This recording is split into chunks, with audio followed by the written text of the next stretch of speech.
Boys and girls, ladies and gents, welcome to another episode of Clutch Conversations. It's your boy Mike. We're back at you live one more again on a Thursday night, man. I feel like it's been a hot minute since I formally did that introduction, man. We took a week off. We had a pre-recorded episode.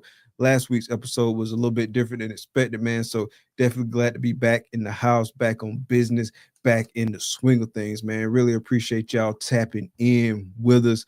Super appreciate it. First and foremost, man, shout out to my lovely wife, Takar. Really appreciate everything you do. She's not going to be controlling the comments tonight, but y'all make sure y'all show her some love anyway, man. Don't stop there, man. Show the channel some love as well. Hit that like button, hit that subscribe button, and smash that notification bell so you can get notifications each and every time we drop a video here on the channel, man. Definitely appreciate the love, appreciate the support, man. Make sure y'all following us everywhere you can find us. Where can you find us, man? You can find us on Morph Market. Definitely got some animals posted there, so make sure y'all check that out. Give us a follow on Morph Market. Show some love, reach out. You see something you like, definitely tap in with me, man. And we can talk. We can make a deal, man. So hit me up for sure. Check us out on IG, Herp Collectors Network. You know, both pages. Make sure you follow both pages, man, to catch all the updates. We posting everything from the shows to the snakes, the whole nine. So definitely check us out there on IG. Check us out on Facebook as well. Facebook page tied to the main Herp Collectors page. So you basically gonna see everything we post on the regular IG, but definitely follow us there as well, man. And then definitely check us out. You can find Clutch Conversations as well as all the shows in the Herp Collectors Network suite catalog on all major podcasting platforms. That's Apple Podcasts, Spotify Podcasts, all that good stuff. So make sure you check us out. And then also check out the site, man, clutchconversations.com. Appreciate the love, appreciate the support. Speaking of support, if you're in this reptile hobby in any shape, form, or fashion, make sure you're supporting both USARK Florida. The link for both organizations is in the description of this video. So definitely check it out, man. Definitely support those who supporting us, man. They really working hard to ensure that our folks stay informed, man, and they protecting our rights as reptile keepers. So definitely check that out. Get you a membership. If you don't have a membership, drop you a donation. Do whatever you can do to support. And then also, man, do whatever you can do to hop into the Double Clutch Patreon. If you're not a member, you're slacking. So definitely, man, make sure you tap in with me and the homie Matt over in the Double Clutch Patreon. We got 4 tiers at different price points with different benefits and perks to be in each one of the respective tiers. So definitely tap in with us, man, there. And also, man, make sure you tapping in not just with Clutch Conversations, not just with Double Clutch, but with the whole Herp Collectors Network.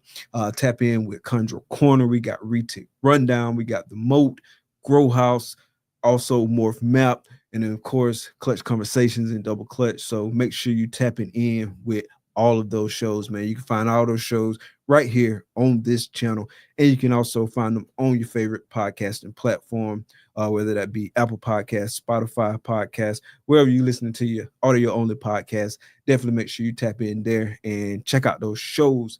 And then also, man, check out this sponsor video. We're going to pay some bills.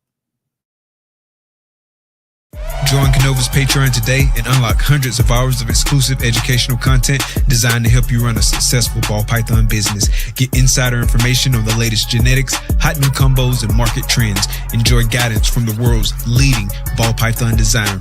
Memberships are currently available up to the student tier, a tier that includes a 5% discount on all animals. Hey, I've been in this Patreon for over 4 years and it's been worth every dime. So don't delay. Join the Canova Patreon today.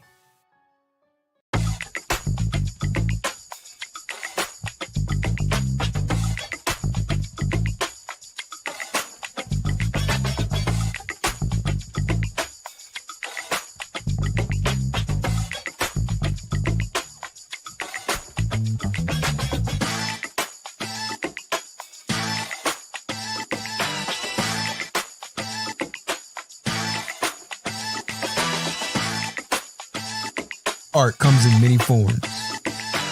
And on Miss Angels, it comes to life.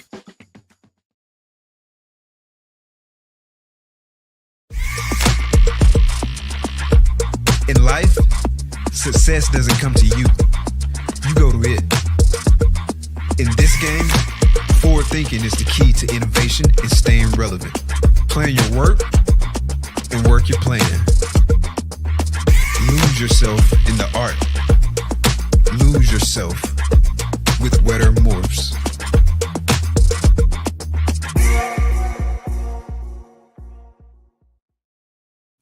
Big shout out to the sponsors, man. Really appreciate y'all showing love to the fam, man. Two of them on the panel tonight, man. So definitely, man, big shout out to the sponsors. Let's see who we got in the chat tonight. We got the homie Dwight, the pie man in the building. What's good? Appreciate you tapping in. We got the homie John from Mission Morphs in the building. Appreciate you tapping in. We got my lovely wife Takara in the building. What's good, boo? Appreciate you tapping in. See who else we got. We got the homie Thomas, Low Life Exotics. Appreciate you tapping in. We got Double Clutch Patreon Superman tier member Jamie, 1 of 10 Jamies in the hobby. Appreciate you tapping in. We got Cameron in the building. What's good, homie? We got the homie Wiz in the building again. What's up, bro? Appreciate you tapping in. We got Justin, Armless Angels, double dipping. Appreciate you. We got the homie Josh. What's good? MCBR in the building. And we got the homie Matt double dipping. Appreciate you. And we're going to stop it right there. And then we're going to kick this video and we're going to get right to the show.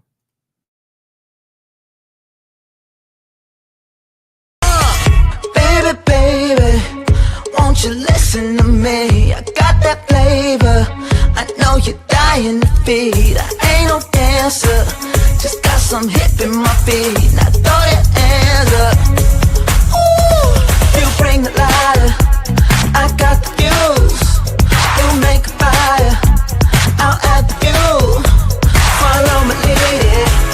Just watch your shoes. Gotta turn the key up.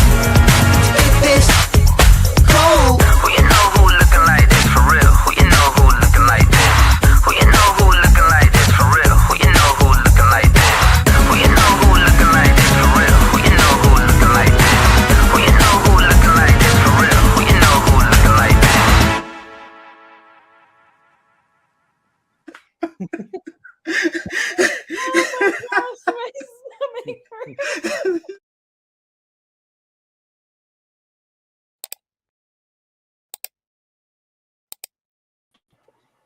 What's good? What's good? What's good, fellas? How's What it up? What going? up?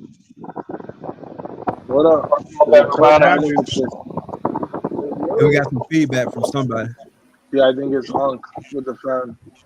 Okay. That man blowing that man's shirt off. Look like a Baywatch movie. Hey, I walked in the snake room, man. It's warm. What's up, everybody?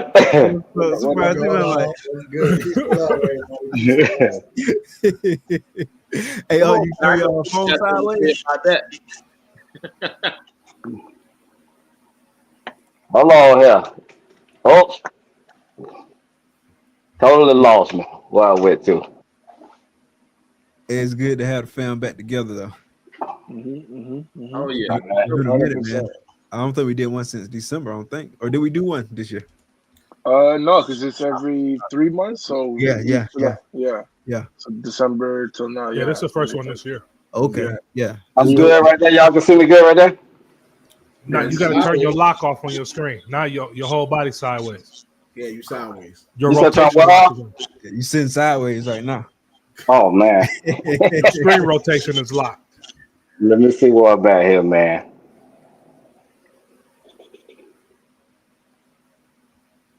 Yeah. It seems like when you rotate, it freezes. Cool, man. So tonight, man, we're talking about growth, challenges, achievements, man. So this is a good topic to tap in on. I know a lot of us been super busy, whether it's been in shows, doing content, obviously bringing snakes, stuff like that, man. So we definitely all been ripping and running. So definitely looking forward to tapping into this. Yep. I'm excited. Oh yeah. So I guess, man, we can start out. We can let's start with the growth, man. Just kind of go around the room. I'll go last. I'm gonna pick on Jason since he was the first one I saw. So talk about some of the growth you didn't had this. Let's talk. Let's say over the past year. Well, I think the biggest growth is me vending shows.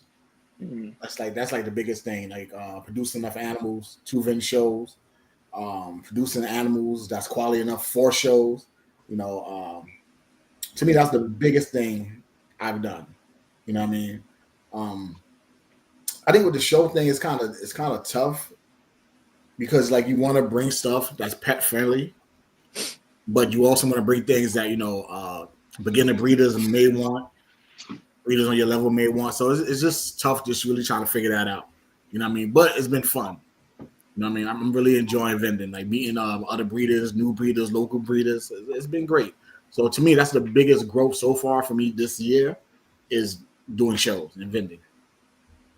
Yeah, I've only vended one so far, which was the Atlanta show. Definitely learned a lot just going through the process. I just did the Kissimmee show, which was well, it used to be a small show, but they made the venue bigger. It wasn't a lot of foot traffic, but it was still a good show. It was Okay. definitely still a good show. Well, so breeder wise, who all was there? Like people we know. Oh, Brock was there. Okay. He was breeding from Morphinary Arts. Emilio was there. You know, it was a lot of breeders. It was a lot of breeders there. You know what I mean? Like from the area. So it was pretty cool. That's a Florida show, you said? Yeah, that was a Florida show. Okay, that makes sense. Okay. Yeah, that's not that far from Orlando. Basically, it's basically Orlando to me. Everything's Orlando to you. Everything's Orlando to you. So, what you liking about vending the shows the most? Would you say? The interaction with people. Mm-hmm. You know what I mean? Just people coming up to your tables, ask you questions, you know, talking, telling you their breeding plans and what they're doing, and them buying their first animals. Just that whole experience is great. Just that interaction. So I really like speaking with the people. Yeah, You know? it was dope meeting new people and just really talking with them. Like it wasn't always a sale, but it was like a relationship started. You know what I mean? Or at least the seed planted for a relationship started. So I had a lot of fun doing that, learning about people and kind of them. Like it was obviously like a full spectrum of people at different points in terms of like their reptile keeping stuff. Like some people was just pet people, been keeping for a long time. Some people newer pet people.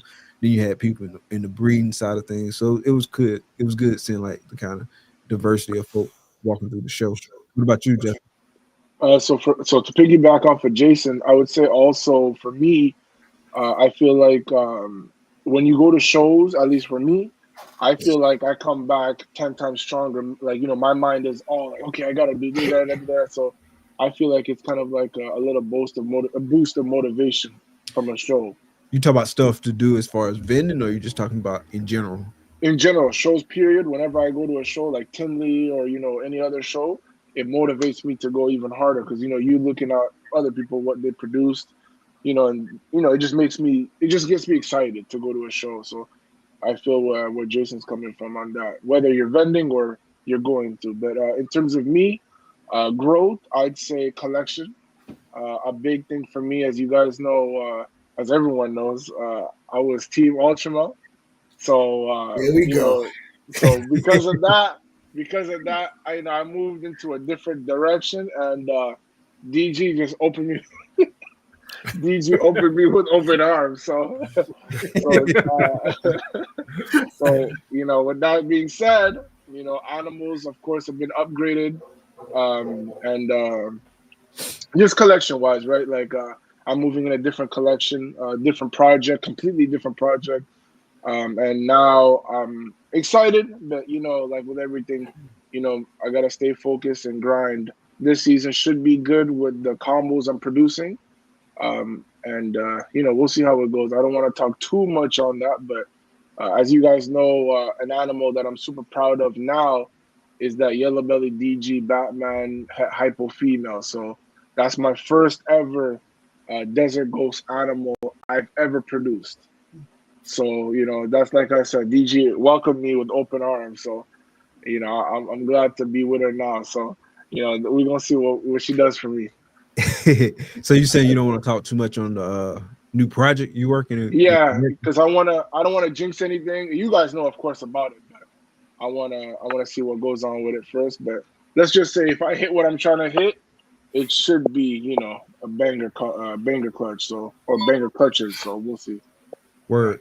So talk a little bit more about like what led to the decision to get out of Ultramel and kind of like what that process was like for you. Yeah, for sure. So with me, Ultramel was, so when I first got in, of course, with outside, you know, my friends were working Ultramel. So in a sense, it was like, you know, seeing their excitement, seeing their passion, in a sense, you know, made me passionate about a project. So when I went full force into Ultramel, I still am excited. I mean, don't get me wrong. It's not like I want Monarch now. No, it's I still like Ultramel, but you know, with the hobby and with, you know, with everything changing, I wanted to switch route and I wanted to attack a project that's not as worked with, if that makes sense. So as you guys know, before I mentioned I wanted to work with Hypo Puzzle and then DG Puzzle. And then, you know, the crown jewel would be the Hypo DG Puzzle. So with that being said, I got animals. So I shifted from the Ultramel side of it, so Ultramel Pied, Ultramel Clown, and then, of course, Ultramel Clown Pied stuff. And then I got into the DG Puzzle / Hypo DG stuff. So I want to see what I can do with that. And, you know, have some fun with it, you know, work some jeans, add some jeans, and just have some good times. Mike laughing at the same thing I'm laughing at. That Don't let him do you like that. He been interrogating me. Hey, he the one got me running late. Josh been on the phone with me for the last hour. I was trying to ignore the comment. And I started cracking up. Oh, first 48. That's funny.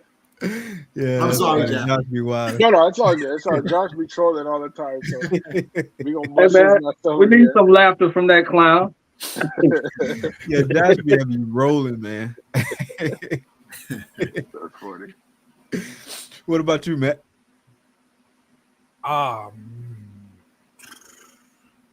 Man, I guess for growth for me this year, I guess the biggest part would be the expansion we did for we got the rat rack or rat shack, rat shed, whatever you want to call it. We got that built out this past summer. Laid the foundation for it, and then Home Depot came and did the rest. So that was great for us. And then we finally just ordered another Freedom Breeder rodent rack, so that way we can increase our colonies and our colony sizes. And so, yeah, it's been a lot of infrastructure. I mean, we got another 55 for a new Freedom Breeder snake rack as well earlier this year.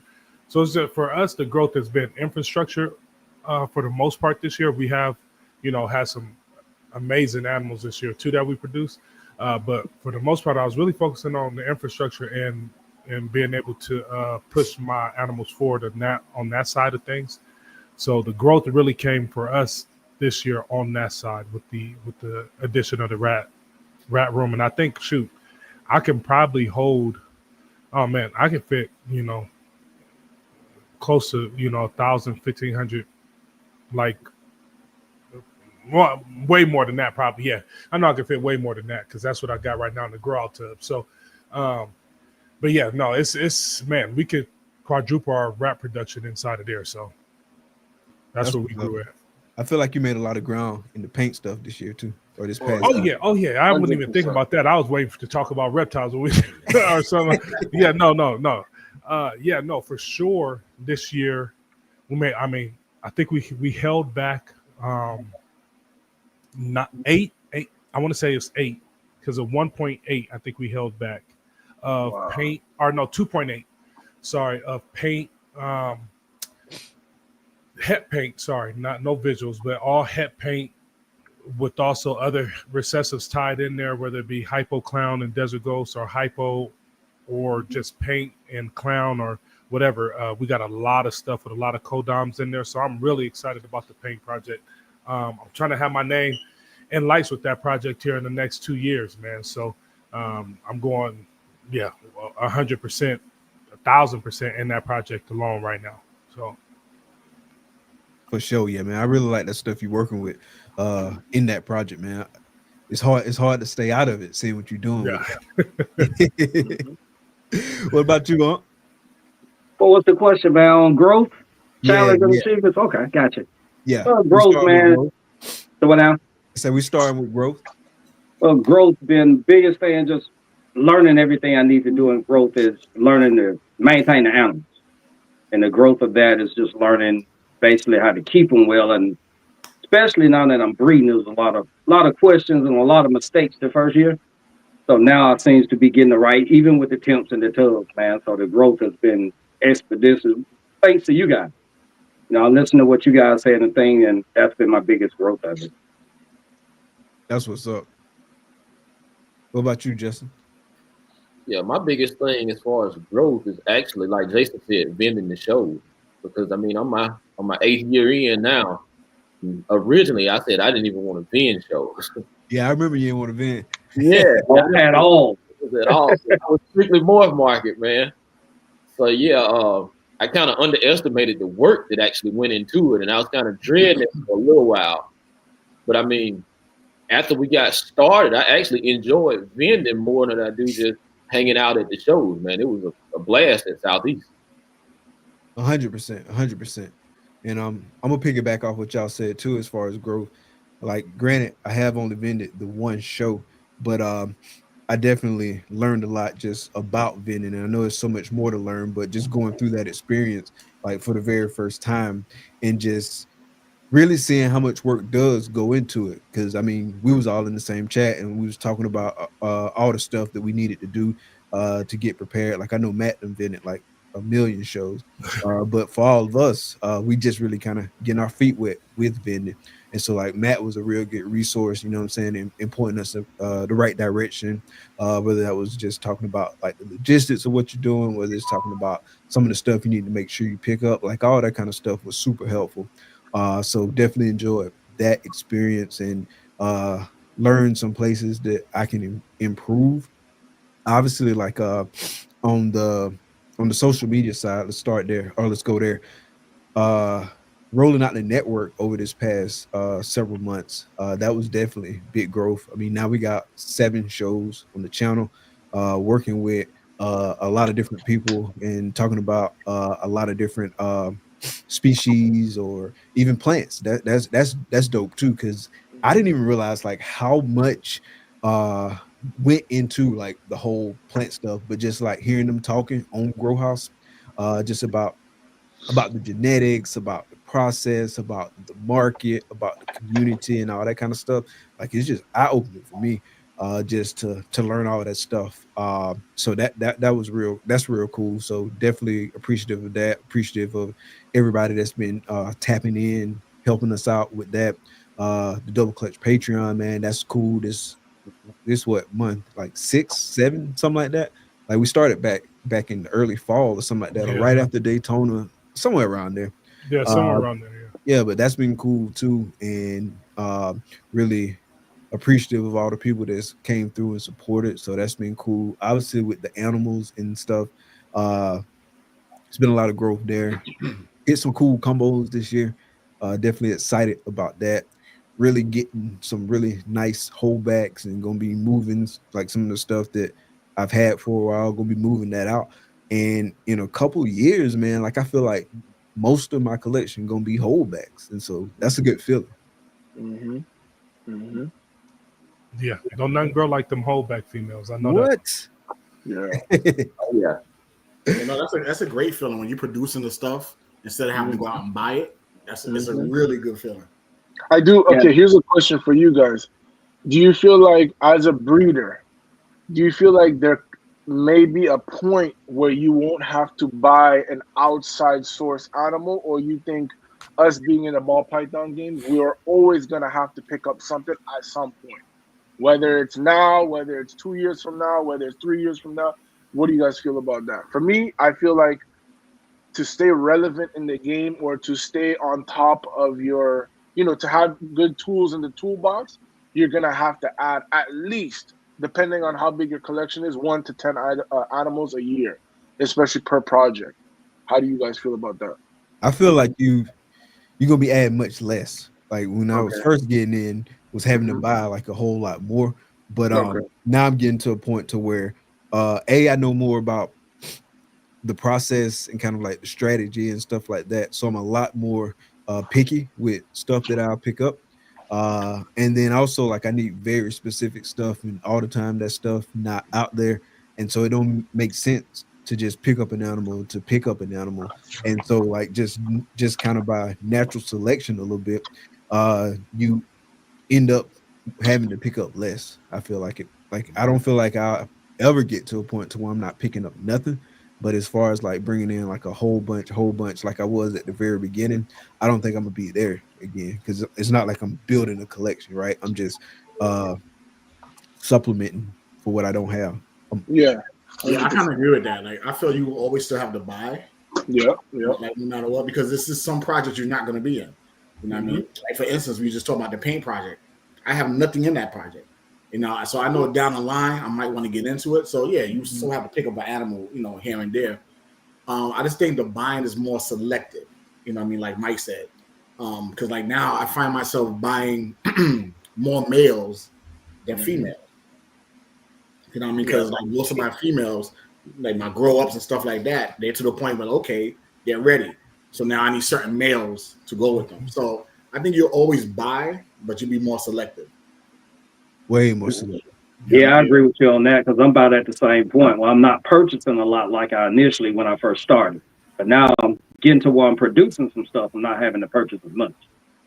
Yeah, I'm relying on my holdbacks for a lot, especially my females. Oh yeah.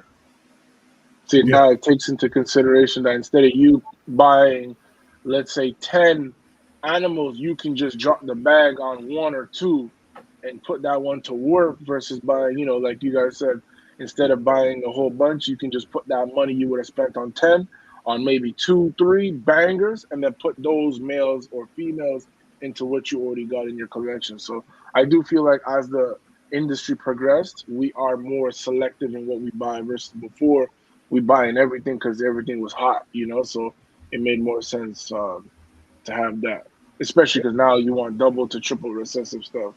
And that's another thing. Like now we're to the level where the stuff that we do buy is going to be pretty expensive.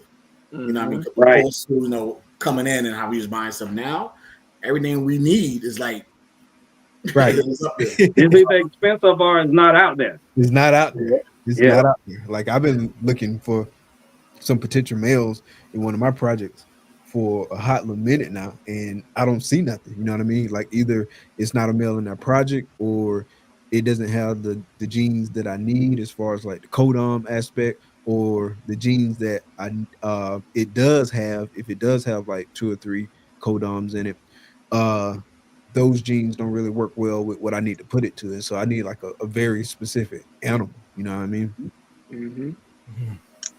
Yeah. And I know a lot of animals Matt need for that paint project. So I feel like I'm like, especially in a project like paint, there's some guys out there like Limey and Mary from Rec Room, Travis. There's some guys out there making some amazing stuff. Milbrand, it's a few guys. Hoker's Reptiles got a lot of stuff. Or Chad from Hoker's Reptiles, he got some craziness. But it is hard to get it because there's only 1 or 2 of them. So it's like you may as well just go ahead and try to make your own right now, and get ahead in the project and somehow work a different angle of it. And that's why I feel like I always have to buy, because when I do see this stuff that I see them making, like in the paint Instagram group, I try purposely, like some of the stuff like the Mary's Trick paint stuff, I'm like, okay, I gotta make my own trick stuff, because that stuff is ridiculous. And I need that right here in my pocket. So but other stuff, I'll just, like, if I see somebody else make it, I'll try to steer a completely different direction, so that way I could just add that. I'll let them make it and go ahead, let them make the visual, and I'll make my hets that I need with the other codoms in it, and then I'll plan on buying the visual from them at some point with it, because I feel like you always gonna need to add, because you cannot possibly have every codom gene in your collection. You just can't, or every recessive. It's just, there's no way. So yeah, we always gonna be spending less, but spending. Yeah, 100%. Or probably spending more, depending on how much that triple visual bail is going to be. Yeah, more money, less animals. Right. That's about the size of it. That's the size of it. Yeah. Yeah, exactly. So, what's your thoughts on that, Justin? I mean, I basically agree with what y'all said. Yeah, it's just buying less animals at this point, just more powerful animals. So that's where we're starting off. I mean, we're just basically buying everything that looks cool because we need females. We got to put that time to grow them up.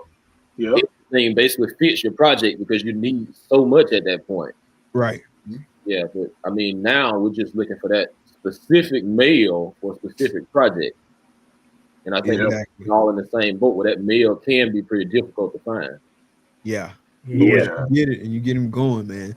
They can transform some stuff. Yeah.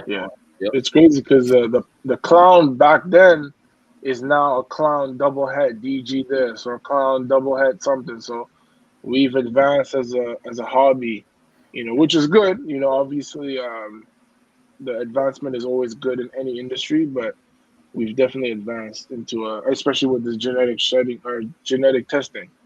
Now you can go for the long odds in hopes of shooting for that 1 or 2 quad head or 1 or 2 clown triple head. So we definitely jumped the gun on that one, which is a good thing. Yeah, I feel like it has sped stuff up. Yeah, it's been like since we got in, it started rolling. Yeah. Yeah. And like it's really still relatively early in the whole kind of shed testing process or whatever. But I already feel like I'm seeing stuff, like, you know what I mean? Yeah. I mean, triples were barely even produced, 3 years ago, 2 years ago? You barely seen a triple. Yeah. The biggest triple you seen was what? You remember Hypoclown Pied was the craziest triple you could find. And then boom, they dropped the DG Clown, DG Hypoclown.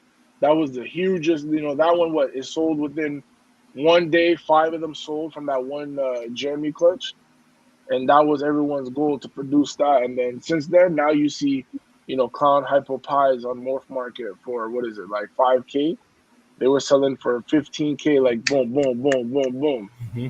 So, that's how we advance as a hobby. Especially now, you get a triple, you breed that even to a simple recessive, you make 100% quad heads. You know what I'm saying? So we advance as a hobby like crazy. It's crazy how quickly, or at least how quickly it seems that the price on just a regular clown pot has gone down. Like, oh man, clown pot, it's like it's almost criminal. Yeah, it is. I like the clown pot, but I would only buy it now just to have it as a pet. It has become a pet price snake in our eyes, at least, for sure. It's crazy. It's crazy that happened. I think the market as a whole is going to have to do a little backpedaling, though, because we skipped so many codoms in those double recessive projects to go straight for triples and quads. Right. Yep. And I mean, like those double recessives dropped in value so fast. It's like, I mean, we had a ton left to still do with it. Yeah. People that are going to skip over that because of just the value of that double recessive dropped so fast. Yeah, like I still feel like it's like even in single recessive projects, it's still a lot of stuff out there just to be made that hadn't been made yet. Double recessive, like even more.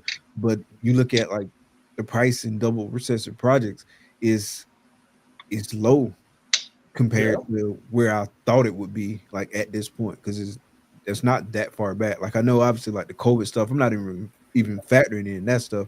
But I'm just talking about like generally low. Like you see double recessive projects on auction and stuff like that, like actual double visuals on an auction. Yeah, that's crazy. Yeah, it's crazy. You could get a Hypo Clown for like $500, $700. You produce a Stranger Hypo Clown. That price done flip from 3-4 500. times. Yeah, like what? Like it don't even make sense from 1G like that. You know what I'm saying? Like I always feel like double recessive should have, you know, some form of ground price. Well, let's say a hypoclown, 1,500, right? Then you produce a stranger hypoclown. Okay, now that's obviously worth more because it's rare, right? But you can go from like an OD hypoclown, now it's worth maybe 2K. You put hurricane stranger, now that thing is worth, you know, 10 bags. But now you breed that, you're producing a clutch that's potentially goes from all the way from 1,500 all the way to 10K. So it's just the pricing scheme is all over the place. But like you said, we're still advancing as a hobby and we're still trying to figure this stuff out. So, you know, it takes a lot of you know, time to just adjust and all that. Mm-hmm. Well, I think the prices will eventually adjust. Mm-hmm. You know, that's up to us. And when I say us, I mean the industry. 100%. I mean, we just have to put prices and stick to the prices. You know. Well, my thing is, do y'all think those doubles would have ever been valued at that price point that they were valued at if they weren't produced during the COVID time? Because a lot of these double recessives were produced during COVID. Mm-hmm. So was that price inflated because of COVID? I know DG Clown was. DG Clown for sure. Ultima Clown for sure. Yeah, DG Clown, Ultima Clown. Yeah. Well, DG Clown though was around before COVID even took off. Yep. You know what I'm saying? And then that price went up with COVID. So a lot of them, yeah, COVID affected a lot of them. It's just crazy to me how far they've come down, man. I wish, like, as an industry, we would say, okay, every breeder, this is the rule. If you're gonna post it, you know what I'm saying? Any double visual female is $1,000 at a bare minimum. I don't care if it's a hypo. Hell, it's a double visual. It's a hypo clown. It's a double visual $1,000. But you know, it is what it is. You know what I'm saying? You just got to move with the times and make sure you keep adding codoms to your project and moving forward with it. You know, think outside the box a little bit. Yeah, because if you put a bottom line number on it, it'll put a stamp on some of the guys that's producing a lot of them. So it's hard to put a stamp on a bottom line number. 100%. DG Clowns were what, 3,000 before COVID? COVID hit, they went up to, what was it, 12 to 15 for a single, plain Jane DG Clown. And it wasn't like, you know, they were on there. Like as soon as they were on Morph Market, boom, they're gone.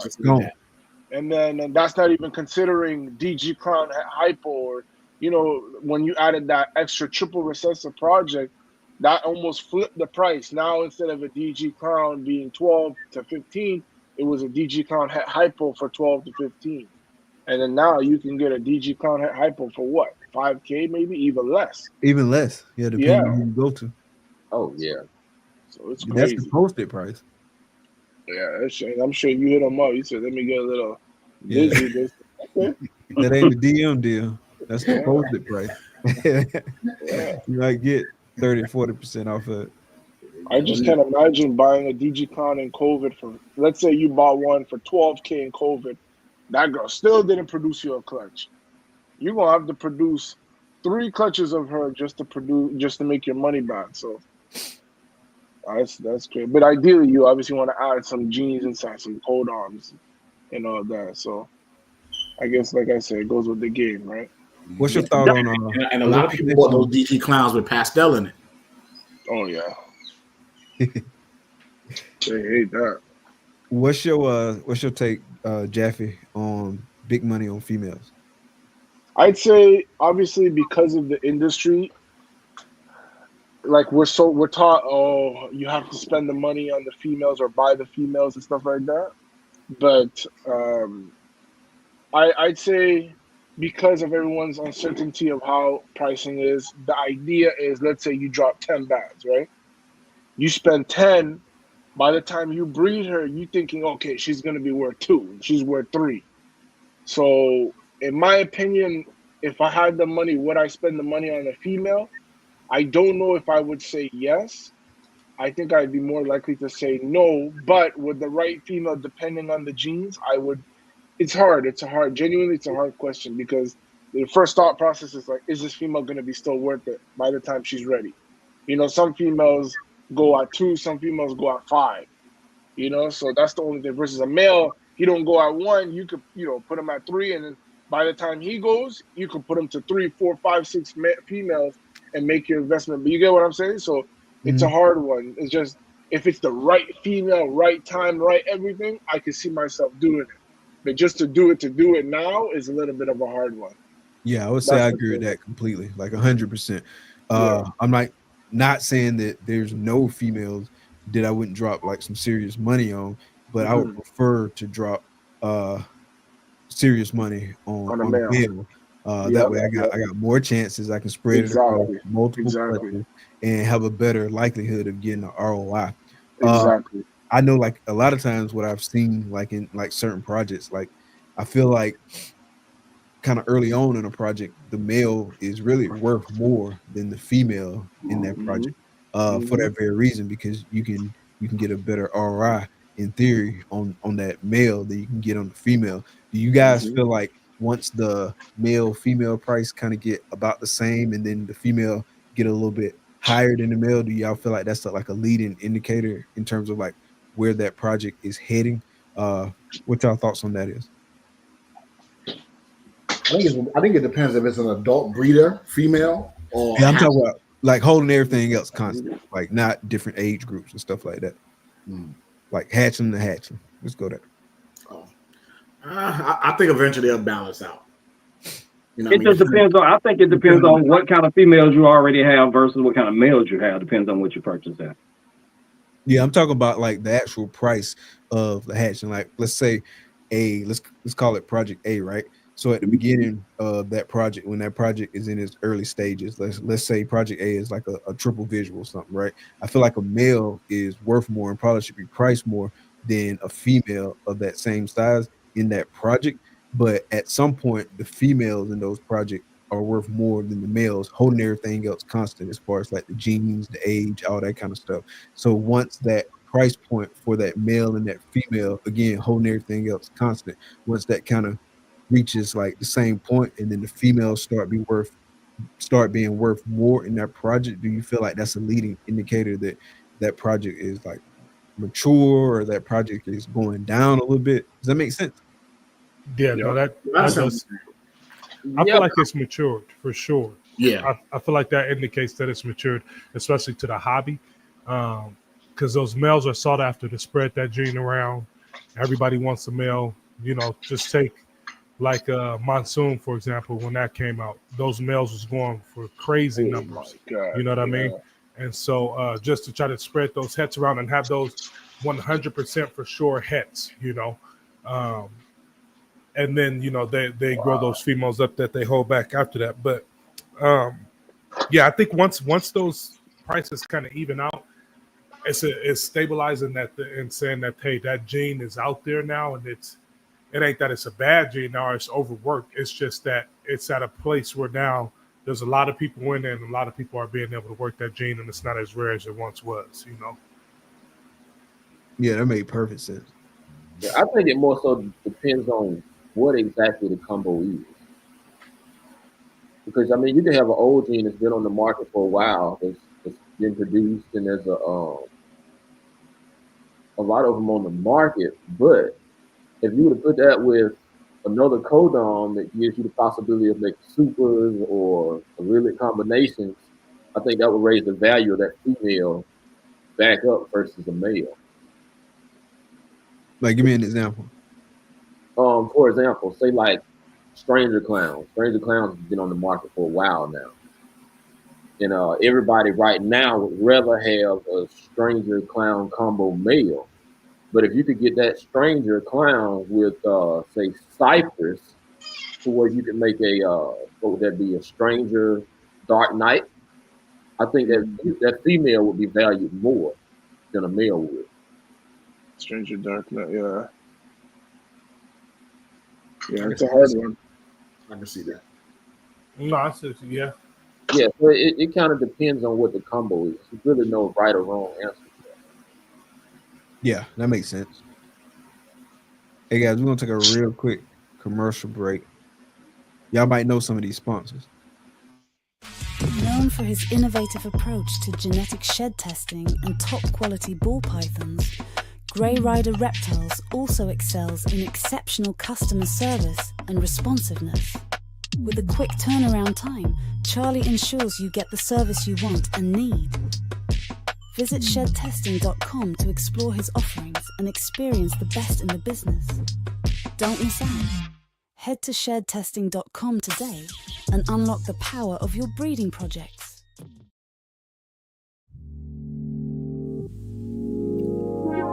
Peace and love, family.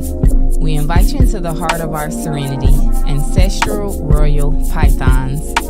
At Ancestral Royal Pythons, we're not just breeders, we're nurturers of love and growth. Each of our high-end ball pythons is a tribute to the grandeur of the natural world and our dedication to quality. Reach out today and bring one of our creations into your home. This is Ancestral Royal Pythons. Your journey begins here. Here's to the exciting world of ebony and ivory reptiles. From unforgettable parties and events to keeping and hatching some of the dopest reptiles in the reptile hobby, we're all about education, quality, integrity, and respect. Hit us up and see how we can help make your next project a reality. Experience ebony and ivory reptiles, where fascination meets fun. Ebony and Ivory Reptiles. Big shout out to the sponsors. Hey fellas, in case y'all was wondering, I know y'all was curious, but Florida is up at the half over Maryland. Just in case y'all was wondering. Don't worry about them sorry Florida games. Number 1 seed Florida, right? Oh man, can't leave that. No, I did. Hey, I did get a chance to watch front row when them boys had Joe Kim Noah, who was it? Al Horford. Yeah. Who was the wingman? That team that won 2 national championships back to back. Yep. I remember that. Oh my You god! taking it back with that one. Yeah. That's the last time we won was when we went back to back. Yeah, that we lost that. We lost in the second round that year to Derrick Rose and them in Memphis, but our game was after I can't remember who they beat, but we were sitting in the stands and watching them dudes. I mean, that in college, that dude Joe Kim Noah was a freaking monster. Like, it was ridiculous. He had the craziest shot too. It's like, yeah, it was just so yeah. That team though was just so well built, so well coached. They were unstoppable. It was crazy. It was fun to watch though, for sure. You said you saw that in person? Yeah, I played in the March Madness tournament. Oh, word. Yeah. Uh-huh. I think you might have told me that before. Now that I think about it. Yeah. That's what's up. That's cool. That's what's up. Yeah, so challenges. Let's talk about some of those. Whoever want to go first? Oh man. This season for me, the challenges, you know how authors and writers have writer's block? Mm-hmm. You got breeder's block? I got breeder's block. No cocoa. Yeah. You know what I mean? So sometimes, you know, I just sit there and trying to, really figure out like what I really want to do for the season. You know, and I think when that happens, I try not to look at it. Actually, what I do, honestly, is I don't go on Instagram. Because sometimes when I look at what everybody's doing, it's like, okay, so sometimes I just need mental blinders just to stay focused, look at my collection, and think about what I really want to create. You know what I mean? Because, if you look at Instagram, you see all the great stuff that everybody producing. You're like, oh, maybe I should go in that direction, or maybe I should get. So I just try not to do that and just really try to put my mental blinders on and focus on my collection and what I have. But yeah, breeder's block is one of the biggest challenges for me this season. And I think that's because of the vending. You know what I mean? Because I still want to work my projects, but I still want to make stuff for shows. Mm-hmm. You know? Mm-hmm. So all that plays a Give role. us an example of like one of those pairings like you had to think a lot about, kind of had breeder's block on. Well, I think the biggest thing is the show stuff. Like what I really want to produce for shows. What do people like to see, what they want to see on your table, what's going to be colorful, the pet people. So it's more on that side. As far as like projects going, I think those are pretty solid. Like I know what I want to do in a puzzle project. I know what I want to do in an Ultra Male Clown project. So those are pretty much intact. I think it's just the vending stuff. It's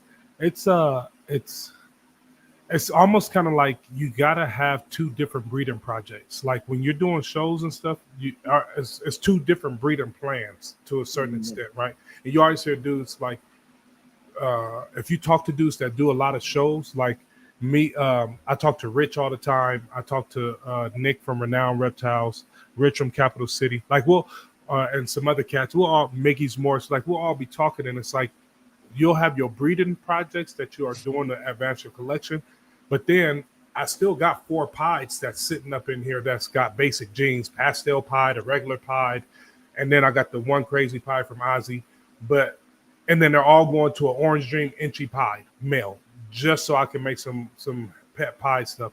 And I got the Blue Eye Lucy project, so it's almost kind of like you got to have a whole different. It is like a whole different breeding plan.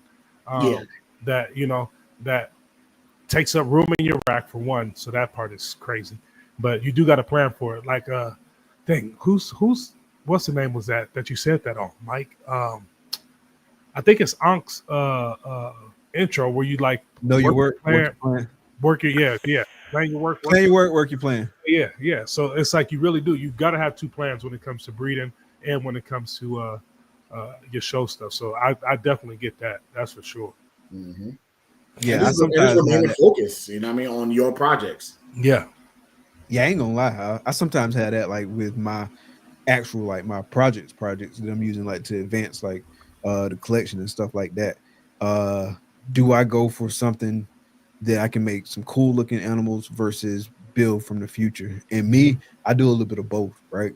Because I want to see some cool looking animals that I need, but maybe it's in a double instead of a triple. And so like I'll have an option to go the double route and maybe make some that looks a little bit cooler now, or I have an option to go a triple route and breed for the future. You know what I mean? Right. And it just kind of really depends. It's I ain't gonna say it's a game time decision. It kind of depends on where I'm at in that project, ultimate goals, and kind of what I really want to see. Because at the end of the day, I want to breed for me first, and so I just kind of let that guide it.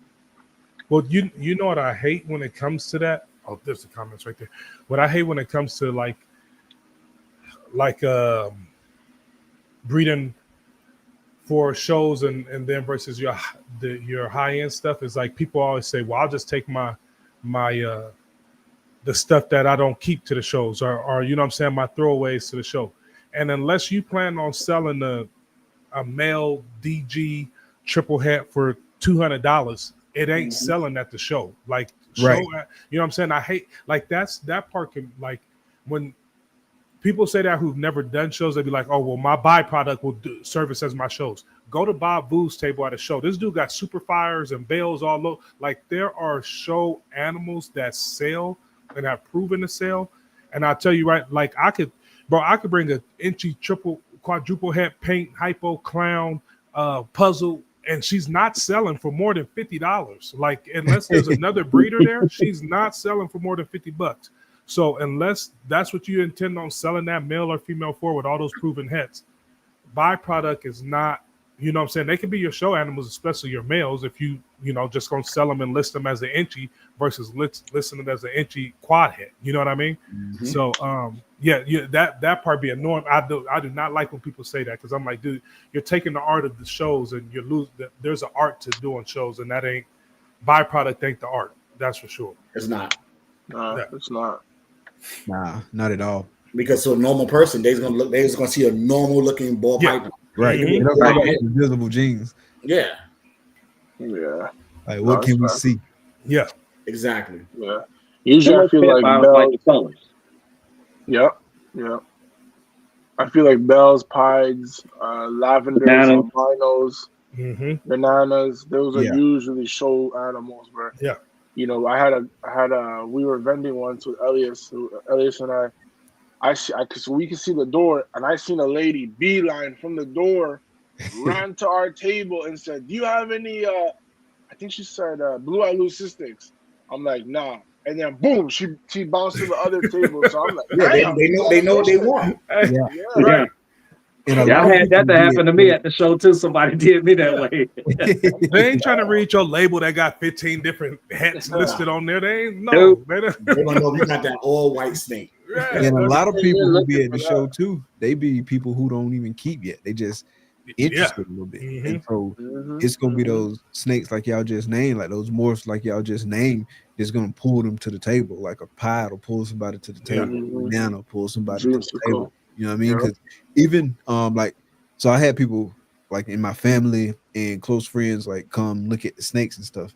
And even though I have like a whole bunch of animals with heads and stuff like that, which to me are very valuable, that's not what I'm pulling out to show them. I'm showing them the bright stuff, like just that eye popping stuff, because I know they're gonna be like, ooh, ah, like all that kind of stuff. And I love that, you know what I mean?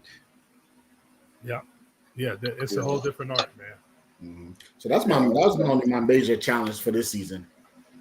Just knowing what parents I want to do and stop changing my mind. Because I've been doing that a lot. I've been changing my mind a lot. That's part of it. Yeah, that's part of it.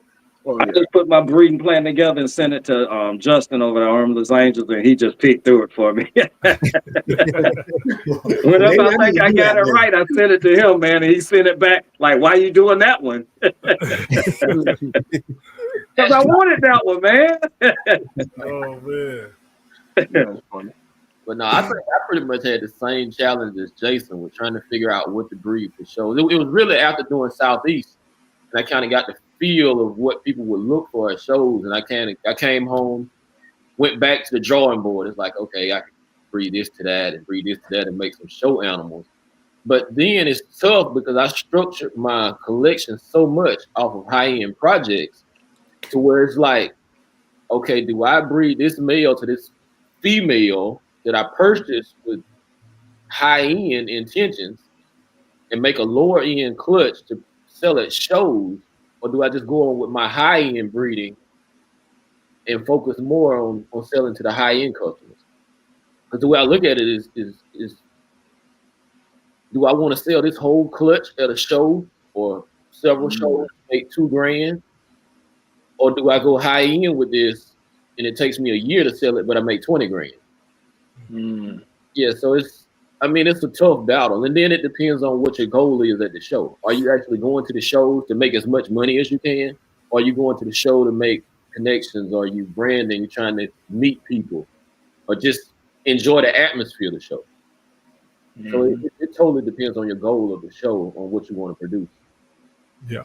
Now, That's true. As far as what Jason was saying with the middle block, and now I had to disagree when you said to stay off Instagram. I would say use Instagram as a different tool, because you can see what other people are producing, not saying that you want to produce that same animal, but it'll light your light bulb and say, oh, well, I can add this to that and make something better, or change it, add more pattern or less pattern. It kind of gives you an idea of what you want to do. And what you don't want to do. Yeah. That's facts. And I think that sometimes I just want to kind of stay original in my thought process as well. You know, just sometimes think outside the box. But I understand what you're saying. That, you know, that does make sense. That could help me, like, give me that jump start on that idea. You know. Yeah, because you could have had an idea in your head to try something, and it turned out terrible. Which if you saw it on Instagram, you could have been like, "Oh well, I already knew this was going to turn out terrible. I didn't have to do it." I ain't going that route. Now you're right. You're absolutely right. 100%. Yeah. What about you, Matt? Oh man, I think the biggest challenge for me this year wasn't even with the ball pythons. It was with the selling of my party animals for us, because it did bring a lot of growth. Like, I got this big old empty wall now behind me. I know I could fit another 55, 40, and Sea Serpents V18 rack, like 2 of them. So I got a big old space behind me here, but man, I think we contemplated back and forth for at least 5-6 months on whether or not we was going to move the party animals, because we did 43 shows last year, and it was fun. It was a lot of fun, and that is also one of the tools that we use to get into the pet market. And I can't tell you how many people who I've done birthday parties for, whose mom and dad hit me up a month or so later, and then they're like, hey, my son or daughter want a snake, or somebody who was at the party want a snake, this, that, and the third, or just repeat customers or customer referrals from going to go do a party. So it was a nice stream of income, but we wanted to, at the end of it, we decided to let it all go so we can expand the ball python collection and go, 1,000% in there, and make some things happen. So yeah, that was probably our biggest challenge this year, for sure, was deciding on what to do with that stuff. That's interesting. Yeah. For me, I would say not trying to get into other projects, knowing I want to keep it small. Like Jason and Justin said, you going on Instagram, you seeing a whole bunch of shit. You seeing, everything, all the combos. Like, I just hit this crazy. Like, okay, now I need that. How many times I see Matt produce some paint stuff, and I'm like, shit, now I need paint. So it's like, so my issue, or I guess it's for a lot of people that is trying to stay focused. I want to do mainly puzzle, and another thing that I'm also kind of I wish it was different, but I'm very, very, very picky on holdbacks. As you guys all know, I might hit a combo, and I'm like, it's missing the one thing I wanted, and then okay, I don't want it no more. So that's another thing I have issues with, because I think my mindset is like I don't want to expand to the point where I'm gonna feel overwhelmed, because I know myself, and I know that if I have X amount of animals, I'll have to be cleaning them. And the way I operate is I don't like to have things dirty. So if it becomes more than what I could take care of, I know it's gonna beat me down, right? You don't want to become what's the word? Exhausted, or what's the word? Burnt out. Burnt out, yeah. So I don't want to feel burnt out. So with that being the case, my mindset is always like, okay, I need it to be this XYZ. It has to be that, or else I won't keep it. I might get, like that girl. I was one step away from hitting the triple, and my brain would have told me, okay, I don't want it. But now I'm trying to fight that idea, like, okay, I'm gonna keep this girl and see what I can do in the future. So that's another thing I struggle with, just being too picky when it comes to holdbacks. But I wish it was different, but that's just how my brain operates. Yeah. Well, I can tell you, man, just make sure you hold back enough meals, because I made that several years. For real. Back enough meals in the breeding season would come on. Shit, I don't have enough meals. People that don't want to do anything. Exactly. Oh yeah, I had that happen this season. Yeah, I did this same thing this year. Got some males. They young. They ain't gonna be in the rotation. They too young to be at the end of the year. That's one of my challenges too, trying to get that figured out to get it in rotation. And the challenge of IDing this stuff. That's one of my biggest challenges. I'm still struggling with IDing. Yeah, IDing hard, man. It's real hard. Like depending on like what's all in there and stuff like that. Like it's definitely a art and kind of like a science, I guess.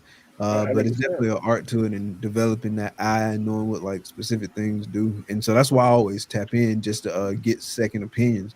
Yes. Second, third, fourth, fifth opinions, and then kind of go with my gut based on like what I see and feedback that I got from other people in terms of what it be. And then like even hatching some stuff that I've never seen hatch before. Not saying it's necessarily world's first. I haven't seen it. And so that adds to the challenge. Like the hardest clutch for me to ID so far was, it's a pretty, like as far as like multi-recessives, it was just a single recessive clutch. So it was pretty simple in that, but it was a lot of codoms in the mix. That Cypress Leopard Clown to that fire spot nose Russo Clown. Oh yeah. And all those combos that came out of that, like that was tough. The ID That was a good clutch for you though. That was a nice. It was a real clutch. good clutch. I appreciate that. Jeans wise, sex wise, I got you got nailed. I think it was like an 8.2. You got nailed on the sex side. But it was good to have all those different examples too, right? Because I mean that's just some more data points. Mm-hmm. Yeah, 100%. Definitely. But you know, with the sex thing, you know, if you want a female, you're going to get males. If you want a male, you're going to get female. Yeah. Mm-hmm. Yeah.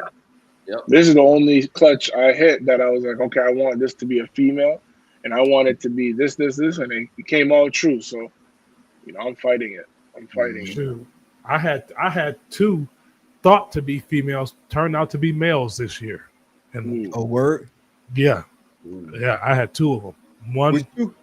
One was the and I should have known just by the way that they were growing compared to their sisters. But it was the spot nose, red stripe, yellow belly, inchy fire, double head DG clown that turned out to be a boy. He went off food, like he ate like a monster, but he never grew as like his sister was growing. And then he went off of food at the beginning of his breeding season. And I was like, you know what? This was before I could pop a male yesterday or this past weekend. I finally popped a male for the first time, like something bigger than 800 grams. But put him in with a female, and within 30 minutes he was locked up. And then wait, I don't want you to skip over the popping part. How was that experience for you popping the male that size? Oh, it was cool. It was I was excited. You know what I'm saying? I had a lot of juices all on my fingers afterwards, but it was Heavy balls. Right, you know what I'm saying? You know, shoot. But no, it was for me. It was shoot. I mean, I just started being confident in popping. Like it goes in and out as the seasons change. Honestly, with these babies. But this year I was like real confident with it, and now that I could do the adults, it's give me a lot more confidence with it. Not, you know what I'm saying? So I just been checking on everything and making sure it's all good. But what about the technique was different with the larger one that you hadn't been doing before? I just pressed on it, and I was like, either something's gonna pop out, or I'm gonna cut off the blood circulation so bad to this snake's tail that it's gonna fall off. You know, hey, one of the two, because I always, with my stature, I just be scared to press. You know what I'm saying? I'd be scared I'm gonna hurt it. And I was like, you know what, forget it. Either, you know what I'm saying? Either he gonna be so mad he turn around to bite me, or you know what I'm saying, or something. One of the two, something gotta happen though, because I'm, you know what I'm saying, I'm tired of second guessing stuff. But yeah, I find it easy to pop bigger snakes, honestly. Do you? Yeah. No, I feel like it's harder. I feel like it's easier for me. Yeah, I feel like because the hemipenes come right out. No, for me, and then you see the sperm plugs, and to me, it's easier when they that size. I feel like for me, it's harder. Yeah, I agree with Jason on that one. I think it's easy. For real? Yeah. I could get that baby fresh out the egg. Them hemipenes, they coming out. You can get the baby, but I can't mess with the adult. I ain't never tried the adult one. Yeah. Yeah, you barely have to touch them and they pop right out. Yeah, them jokers pop right out. So, what about you, Aunt? Well, with the babies, I can pop the babies. I can't do the adults. No, with the challenges. With the challenges, oh yeah. Well, with the challenges, it's been basically the rat's been my biggest challenge, trying to get that down. Starting trying to get the cycle of keeping enough rats to feed my collection. Time I think I got it, something else go wrong. So that's been my biggest challenge. Yeah, rodents just in and of themselves, that's a challenge. Like it's always something with the rodents. I was doing good up until this week, man. I was doing good. I thought I had it. I came home yesterday and the dang on plug was, one of the lines stopped up. I had about 20 babies dead. Oh man. Yeah. Because the nipple was clogged up, huh? Yeah, the main line that goes to every one of them right in the middle was stopped. I took it out, blowed it all out, and junk blew out of it, started right back working. Yeah, we had our main line was clogged Sunday. I had to build a new water bucket too, and like so that was an issue. And the water nozzle that I had, the one that I had that I could use to replace it, it was really not the right size to get the tubing over it. And so I ended up having to basically rig up the old one because it wasn't all the way broken off, like the nozzle part of it. And so I just put some waterproof tape around there, and that fixed that piece of it for now until I had time for some more to come in, which I got plenty of backups now that are the right size. And then we had clog ups in the line, and so I had to get all that stuff out. Like, it was just one thing after another. This past Sunday we was cleaning rodents, man. Finding the right size bucket, because I messed up the first one when I was putting a hole in it. Like, it was just like one thing after another. I was so frustrated. Was always some with the rodents. And when a tub flood or something like that, it's never like a brand new tub. It's always the one with about 40 babies in it. You know what that's right. Right. You know exactly what to say. Yeah, I had that. What it was? It might have been like a little bit over a month ago, to where they ate. But mine, they just ended up eating the babies. That was in there. But the nipple part was clogged. You know how you take it apart and you unscrew it and it just be all in the spring or whatever. Yeah. Yeah. So then I had to, clean the spring out, whatever, button it back up, and water just, it start flowing like regular. I've never had it stuck in the lines. For me, it's always in the nipple. I had like, those T connectors. Mm-hmm. Yeah. So the first T connector on ours, it had a whole bunch of debris in it, and wow, okay. It stopped the whole tub. It stopped everything. Yep, that's what mine did. Yeah, stopped the whole rack, and nobody getting water. Yeah, just because of that one piece. Yep, that one. Yes, I had one to clog at the connector. Anytime I had one to clog, it might have been right like Matt said, around that spring that's in the little water. Yeah, it was a whole bunch of just residue and stuff in there. And once I got that fixed, it was all good from there. Everything was that's flowing. why I know I need to go ahead and just replace my whole water line. But I'm being lazy. But now this is what I do. I don't know if he's talking about bleeding it like letting it all run through. But now every time since a month and a half ago, every time when I go clean, and right before I put it in the new tub, I put my finger up under there and make sure the water is running out like good on the nipple, and then I'll put the tray in, and then transfer the rats to the next tray. But I check every nipple now. The only thing I don't know is, can you take the Freedom Breeder nipples off of the Freedom Breeder? Yeah. Oh, you can? Okay, all right. Yeah. In fact, I got to do all mine now. I want to just do every one of them. Yeah, you just clean them out. You got to check those nipples, like when you're changing out the tubs, because that one time you don't check, it'll be the one time something wrong with it. Yeah, you come in there and that tub gone. Yeah, I had a leak last week, but it was at the nipple, the little O-ring that's in the nipple. It went down and it started to drip and almost flooded the tub, but I caught it before it actually flooded it. So yeah, I said now I'm just gonna go through and change all of them, the whole rack, because all of them I guess are the same age. So eventually, all of them start doing the same thing. So I took all of them out. Yeah, I think all mine's got to be like 4 years old now. All my nipples got to be them things is old. I need to just go through and replace every one of them. Yeah, just change all of them. Yeah, I've been replacing them like just kind of. I don't change them all at the same time, but I will change them like a few here, a few there, a few here, a few there. Especially because we still got 3 of those wooden racks, and the nipples that came with it. Like, even though it was a brand new rack, the nipples that came with it was trash. And so I had to order basically a whole new set of nipples for that, and we've been changing those out because anytime we really had an issue, it was with those nipples, flooding the tub, like just crazy stuff. And so we swapped all those out, and so hadn't really had that consistent issue no more. Do y'all use the spring loaded nipples or the what's the other one, like the diaphragm? Yeah, the diaphragm ones. Which ones? Yeah, I think all ours got the springs. Yeah, I use the spring too. Yeah, I think ours might be the diaphragm. So do those not have a spring in them? I'm not too sure because whatever is the one where you can ours you have to hit it like this. It's like a little stick at the bottom, and if you tap it, water comes out. How does yours work? You have to. The spring ones have the little stick that comes out the bottom of it too, and when they press on it, the water comes out. Okay, no, ours is like you have to hit it, like you have to move it side to side. Yeah, Oh, Okay, I know what you're talking about. I mean, the diaphragm doesn't have a spring in it at all. okay, Yeah, gotcha. I think that's the diaphragm. The diaphragm is the one you have to side to side. Yeah, the I biggest wonder if challenge. that's better. Do those not clog the diaphragm ones? I think they still clog, but we don't got, because we have one rack would be what at most 7 tubs, so it's Okay. not like like assuming you guys are running a bigger rack, so but we still get at times. I think also for us, what we notice is when you have that filter, you guys use the filter. It's I like don't use that filter thing.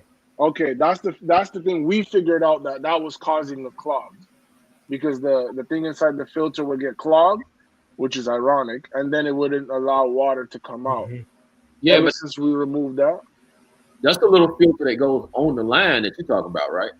yeah, like at the top, Yeah, at the right top of the before line. bucket, it comes out you put a line, then you put it on, and then you connect another line, and then that's where you just continue to go down, connecting it to it. Yeah, those suck. I mean, I use a filter, but I don't use those. I use the filter that goes Okay. right inside of the little shut-off valve on the bucket.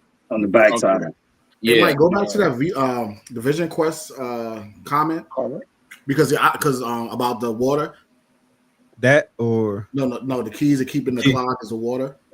Because me personally, I don't breeze my rodents. But as I was talking, I was thinking about that. So do the water make a difference? You know what I mean? And then I just seen that comment. So what do you guys feel about that? I know. I'd agree. So I'd agree on that. I put the apple cider vinegar in there, like a little bit, to try to help, like when it's going through the lines, to kind of keep the clogs away. But clearly it didn't help for that one instance, though. And the reason why I say that, I know some people have hard water, some people got a lot of minerals in their water, and stuff like that. Yeah, my water hard out here. It's you ashy as soon as you step out the water out here.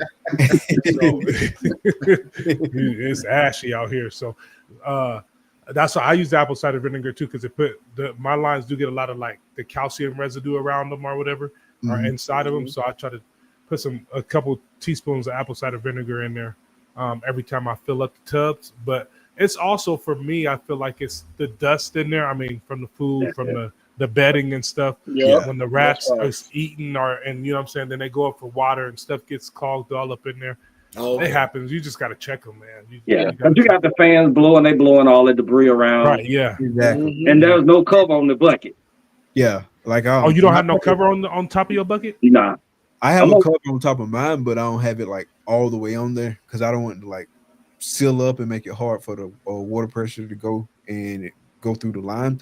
And so like I have it like sitting on there with part of it open, so it can still be some debris to get in there. But that's a part of it too, like that debris that's getting in there. That's why I have to clean the bucket out like on a regular basis too. Mine every cleaning, just clean the bucket. Mine locked on me like that because I didn't have any because I just put the top, especially those Reptile Basics tubs, those lids lock hecka tight down or whatever, and it like vacuum sealed itself or whatever. So now like at the very top rim, I just drill a hole on each side, so that way you know what I'm saying, and I just do it like that, so that way I can put the lid all the way on because I hate coming in there and my water be dirt. I don't know, my stuff be blowing dust everywhere sometimes. Yeah, I don't have it on my full rack, but I'm in the process. And so when I update the tubing, like when I change out the tubing, I like that clear tubing. Wait, they got clear tubing? Yeah, well, they got clear tubing at the Ace Hardware, just like right across the way from me. Is it the same size as the? Yeah, you get it. Oh, I gotta go by there then. I gotta go by there. Because then you can see. You know what I mean? Like you can see in the tubing, and so you can see like if it's residue building up, you can see where like something, you can see where there's an issue. It just makes it so much more efficient. Versus like having to kind of go through and check everything. You can kind of visually check it a lot quicker than you otherwise would have been.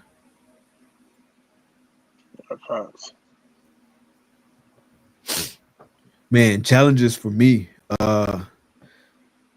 I would say probably my biggest challenge over probably the past year is just being like managing my bandwidth. I would say that's probably a big challenge for me because and it's no different than anybody else. It's a lot of things you want to get done, but it's only so many hours in the day, this, that, and the third. And a lot of these things are important. You know what I mean? Like even just chilling out is important, because like your brain need that mental rest, your body need that rest. And so just making sure I'm cognizant of what I'm taking on so I don't overextend myself, and making sure that the main thing is the main thing, and just really being more disciplined about prioritizing my time and what's non-negotiable. And so that's one of the things that I've been working on, because I mean between like work, the animals, family, the social media side of things, like all that can add up quick. And so I just want to make sure that I'm allocating my time in a way that makes the most sense for me. And so that's one thing I've been pretty strict on over the past few months, is just making sure that I'm doing something that works, you know what I mean? Because the last thing I want is to get burned out on the stuff that I set out to do. The last thing that I want is to, you know what I'm saying, not spend the family time. Because I mean, you never know. I mean, you don't know how many days you got on this earth. Like you don't get that time back for sure. Exactly. And so like all that stuff is important. And so just making sure and moving accordingly, you know what I mean? Working out too is something I've been prioritizing more lately. Because I mean, we was talking before the show, like 45, man, ain't getting no younger. And the more you let yourself get out of shape, man, the harder it is to get back in shape. And then on top of that, working out give you more energy to do other things, or at least it do for me, you know what I mean? So just staying on stuff like that. So I would say that's been one of the challenges, but it's not a grievance, you know what I'm saying? It's a growth opportunity, if that makes sense. So the wife needs to start telling you no more often when you keep signing up to do everything. Man, I need to start telling myself no too. She already telling me no. So you just need to start listening. Then that's the problem. You have to start listening. Hey, you know what they say? Hard head make a soft ass. That's boy. I told my kids that the other day because they was working my nerves, and they looked at me like, "What?" And I was like, "Yeah, come on." They don't know what that means. But man, I'm like, no, but I get it because remember I was it was just the other day I told y'all I'm trying to do 8 to 10 shows this year, right? And I was calling signing up for shows, and I put a show on my calendar, on the family calendar. I added a show there. My wife was like, "What are you doing? Like, why are you adding a show?" And I'm like, I was like, I just got rid of all the pet animals, so I got a few weekends I could do some extra shows. She was like, "Nah, you got 4 shows this year. You could do the 2 sack shows. I just did one in Stockton," and she was like, "You could do one more in Reading or whatever to go bend." But she was like, "You're not bending 8 shows, 10 shows this year. It's not happening." I was like, "Oh, dang. I guess I just lied to a bunch of people there." I done sent them my applications. Now I got yeah, you was talking that 8 show game. Said no. Hey, she was like, "Nah, that ain't happening." All right, then. I guess, man. I'm doing 8 shows. You doing how many shows? Yeah, right. You know, that's a lot of shows, man. 8 shows a lot, man. It is, man. It is. And those, like y'all all just experienced it, bro. That weekend it ain't a weekend. It's really like a Thursday, Friday, Saturday, Sunday, Monday, Tuesday. It's like a whole week. The week. You know what I mean? Yeah, it's a whole, and it's the mental part too that get me, because it's like, what I forget? Oh shoot. Well, I think I packed like 5 times in my head before I even leave. You know what I'm saying? And while I'm driving, I'm still packing, you know what I'm saying, going through my inventory in my head. So you just get drained out with your, mentally from those shows for sure. Yeah, I mean, like I love the shows, don't get me wrong, and I'm gonna definitely continue doing it, but it's definitely it can be disruptive to like your normal everyday routine. Because for me, like I got to take off Friday, I got to take off Monday at the very least, you know what I mean? And so that's 2 back-to-back work days.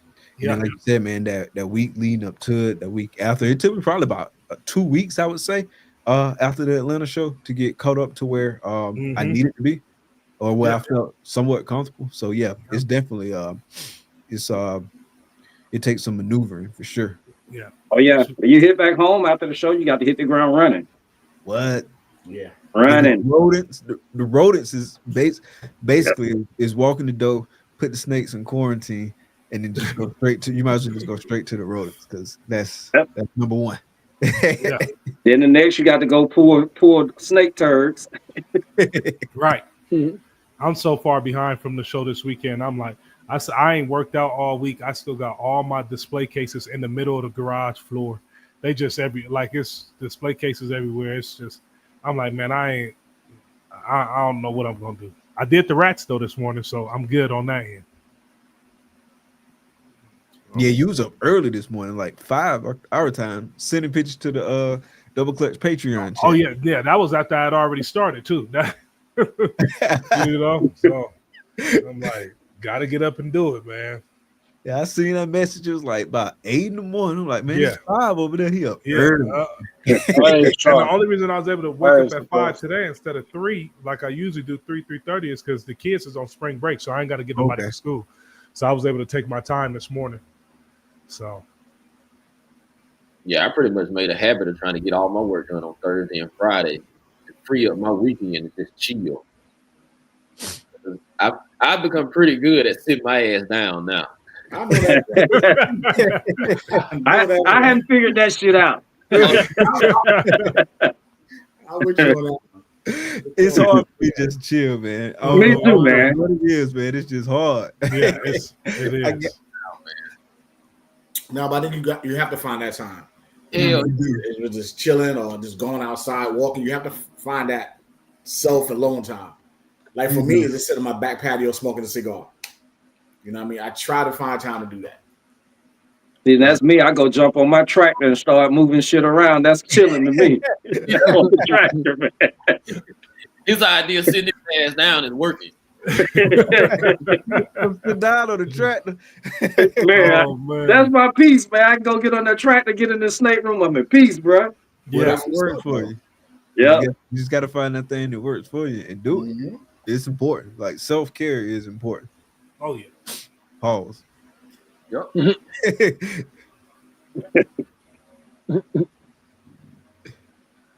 But yeah, man. So what, Jeff? No, I was gonna say, for in terms of, because we know we in 2025, what's a gene you guys would add to the collection that you don't already have? Any gene, or you talk about like recessive project? Period. Anything. Jaguar. Gene. Okay. That was nice. That was a nice thing. I didn't expect it to look like that. Jaguar. That was the Jaguar red stripe, something, I think yellow belly, Yellow belly, yeah. Car, yeah, that's a crazy one. And Jaguar's been around too for a minute. Of course, it just took Justin to crack the code, and then now everyone gonna want one. Yeah, it's nice, Gene. I like that. Yeah, Jaguar's nice. I wonder what is it called? Tony had it for a while over at Hardwired Exotics, I think. What's the gene? Jaguar. Yeah, yeah. It's been around. It was cheap for a minute too. I don't know. Did Tony have it? I know a lot of it came from here, Canada, because I know Nerd had it, but then they sold it to a guy here. I'm pretty sure Mark Mandic was working it, and then he sold it to a couple of guys here, and then I'm pretty sure they sold it to the States. Maybe Tony had it, but I don't remember Tony having it. Yes, I think it might have just hit the States in 22, 23? Something like that, yeah. Wasn't everybody thinking it was the same as Leopard at one point? I don't know. Yeah, I don't know about that part. No, maybe that's something I think else. that's Carnival. That's Carnival. There you go. Yeah, okay. Carnivore. Yeah. Carnivore. Yeah, Carnivore. Sorry, I said Carnivore. Yeah. Carnivore was the one they thought it was. I mean, to me, it looks like it. Yeah, that one to me looks very similar to it. Yeah. A gene I would like to add is Cosmos. I would love to add Cosmos to my puzzle stuff. Cosmos Clown looks phenomenal. But I want to see what it can do in puzzle, hypo. We've seen Cosmos DG. Just a whole bunch of genes I want to see it work with. Cosmos is definitely going to be a big one. Yeah, for sure. It's real nice. For sure. Yeah. I'm going to agree with Elias, and I'm going to say Malice. Okay. Yeah, or one of those granite type jeans. You know what I mean? Like, I've seen a lot of nice ones. Obviously, Malice, the Cosmos, there's other ones out there. I do feel like people are gonna be doing a lot more, but I have to wonder though, like with so many of those like granity type jeans kind of coming out, like what is that gonna like how is that gonna affect the pricing of it, right? Like are those gonna have to be blind, or is one gonna stand out from another one to where it demands a higher price? I wonder how that's gonna go. Yeah, the bad part about it is to me is that they don't have the genetic testing mapped out for them, because I feel like Cosmos and Malice are very, very similar, like very, very similar. And have you seen that Bambino? I haven't really seen a whole bunch of I haven't seen a lot of Bambino. Mm-hmm.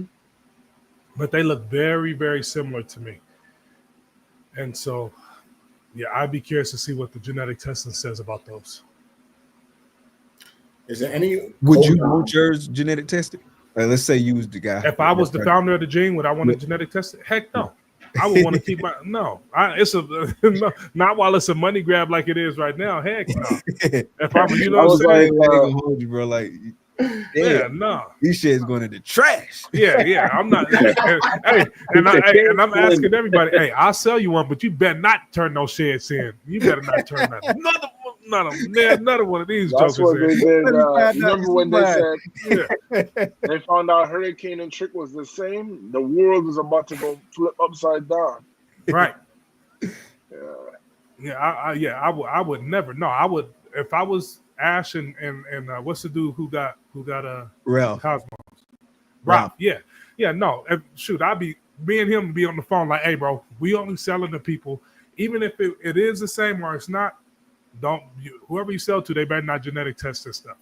We going, you know what I'm saying? And, hey, we gonna run this game until we can't run it no more. Bottom line. You gonna milk it for what it's worth, huh? Oh yeah, I am. I done put in the work for it. You're not about to share test my stuff and try to tell me. You know what I'm saying? Nah, he's different, dog. Nah, you better pick one. Roll yeah, you know what I'm saying? Nah, man. Shoot, that's what happened to Acid and Confusion.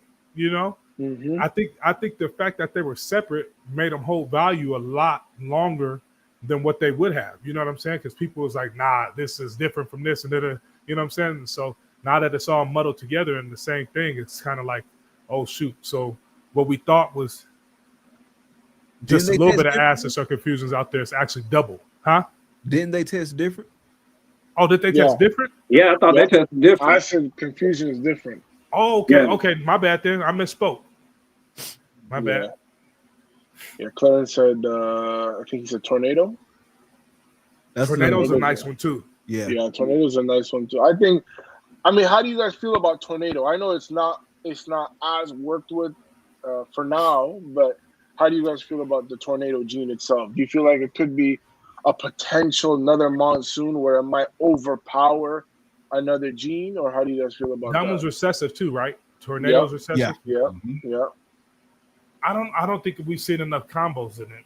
That's right. I was going to say that it's going to be when somebody cracked the code, and that's when everybody will hop on the bandwagon. We'll see it in a year and a half because Canova got 2 of them last year, didn't he? I think he has one visual, and he just produced one. Okay, yeah. So we'll see it soon. Because didn't he have them when we went there in 23? Yeah, he might have had one female. You remember this? Yeah, I don't remember. I don't remember that one either. I feel like he did. Like, you know, you're walking down that, you go over there, like by the incubator and whatnot. Not where the hatchlings and the grow outs and stuff is, but on that other wall where like the bigger ones are, where they kind of get moved over there. I feel like it was one over there, or maybe right around that corner. You know what I mean? Where the next size up was. I feel like it was a Tornado over there. I could be making all this up, but that's pretty vivid. I straight up don't remember, so I couldn't call you a lie. Go ahead, dog. Make it up, dog. Make it up. That shit sounds good. Right. It sounds good anyway. It sounds good, man. It was right over there. Yeah, I think mine would be a gene that I don't have. Right now, I don't know. I really like calico, and I don't have it. And so okay, I need that's a gene that I would love to add to my collection right now. You know, it's funny you say that because there's a lot of like regular old school codoms that a lot of people don't have in their collection. Yeah, you'd be surprised. Yeah, I wanted in mine for sure. I need calico in mine too, but I want a good example of calico because sometimes I be seeing people say stuff is calico, and you can't hardly tell it's calico, and so I don't want that. Yeah, calico's it's like pied. Sometimes you make a high white calico. Yeah. And then sometimes you make a calico you didn't even know was a calico. So, Jason, you don't have calico either? No, I have calico. Okay. Yeah. I have I was about to say, how did all six of us miss out on calico? So Jaffy, is that random like it is kind of sometimes with pies, or is it? Yeah. No, it's random. Okay. So that's good to know. But there's a lot of genes I don't talk about calico no more. You got a calico. Where did he just ban? No, I said there's a lot of genes. A lot of regular codoms I don't have. Like I don't have cinnamon in my collection. I don't have vanilla. I don't have vanilla in my collection.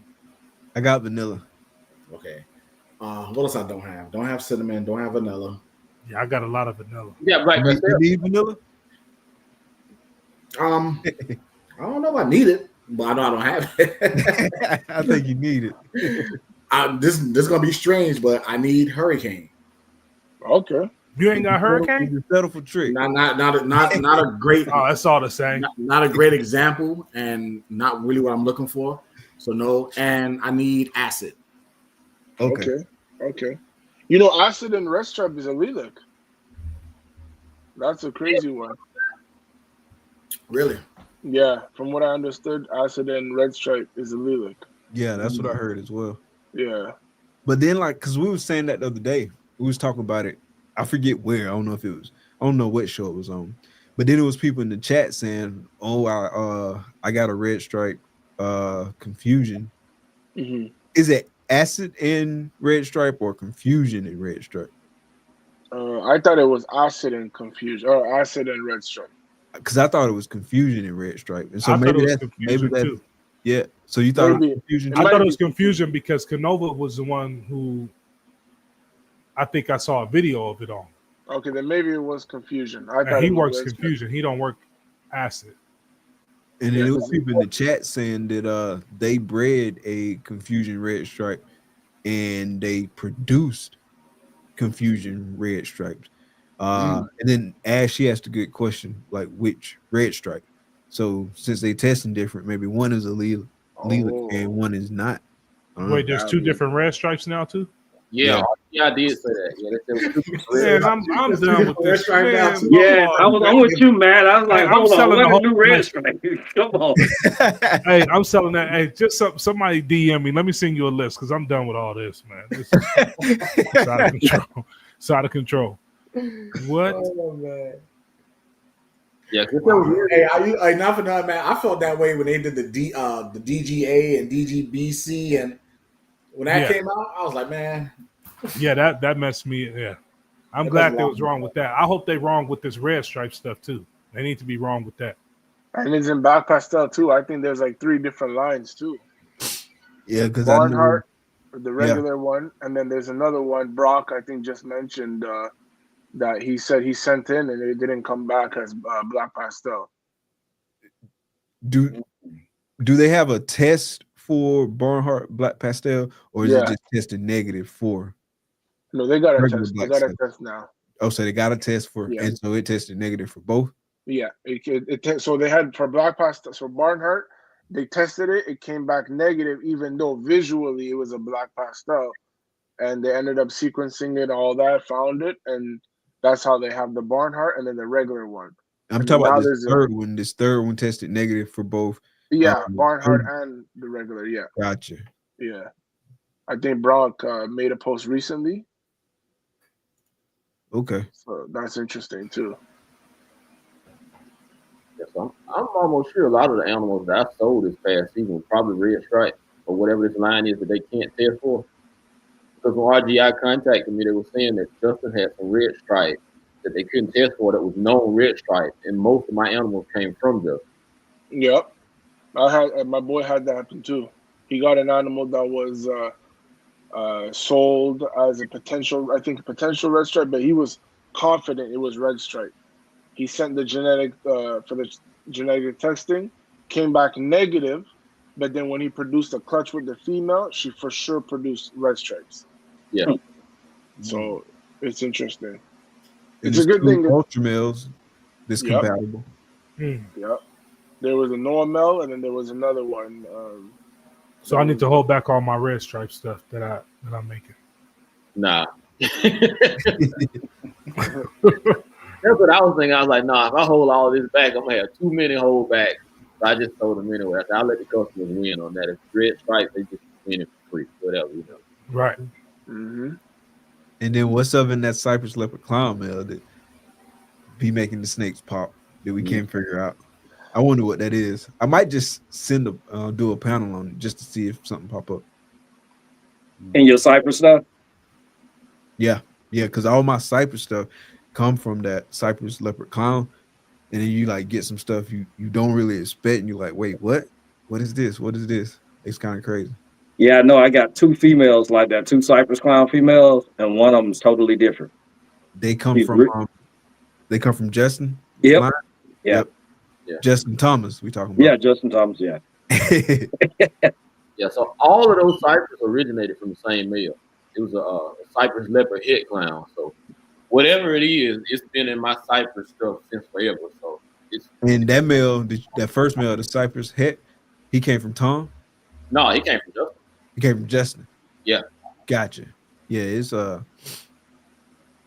it's nice looking though. I ain't mad about it. It is nice looking. I mean, it's something that flavor. I mean, I can't figure out what it is. Yeah, I might get a panel test just to see if anything come up. But I mean, that don't mean there's nothing there.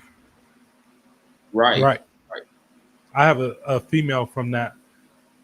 I had a son to that male, and he bred a few, and now he's gone. But I got 3 of his daughters, and one of them is going this year. So we'll see. We'll see what she makes. Mm-hmm.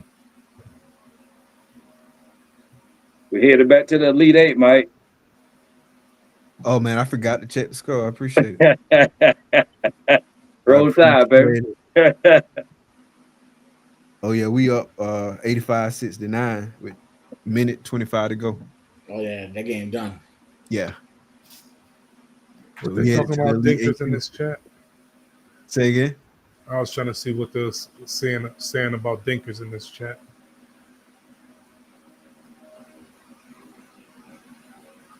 I don't mind dinkers, really, honestly. I don't. I just, I don't know. I just ain't trying to hold back everything, and I ain't got. I was about to say that time and space. Yeah, I don't know if I have time and space to work a dinker, unless the dinker I see is. And now you give me a gene that come out and it like the malice, and you could tell looking at that. Okay, there is something going on with this animal. Whether it be recessive or codominant, I need to figure it out real quick, and I'll run a test run with that. But if you trying to tell me it got a bigger eyebrow on the left side than the right side, I ain't got time for none of that. Yeah. That's a normal. I ain't got time for that. So, what they call it on Facebook, a nupo. Right. Into proving otherwise. So yeah, that part of the dinker game. I mean, me personally, I just don't have time for it.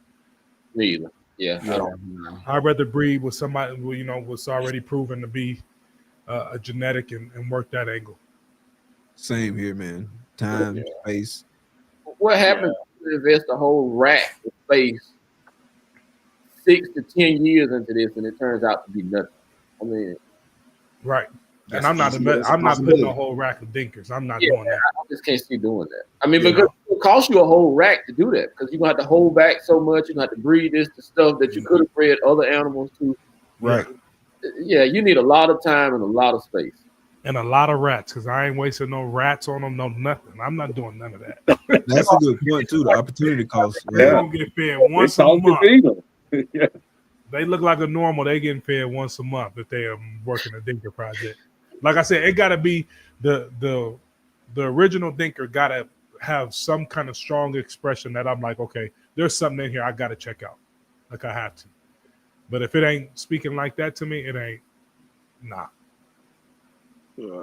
Yeah, I agree 100% with that. I agree. Then if you do have something, by the time you prove what it is, you're in a nursing home. It's like, nah, I ain't. Say again. If you do have something, by the time you figure out what it is in the nursing home, it still ain't working.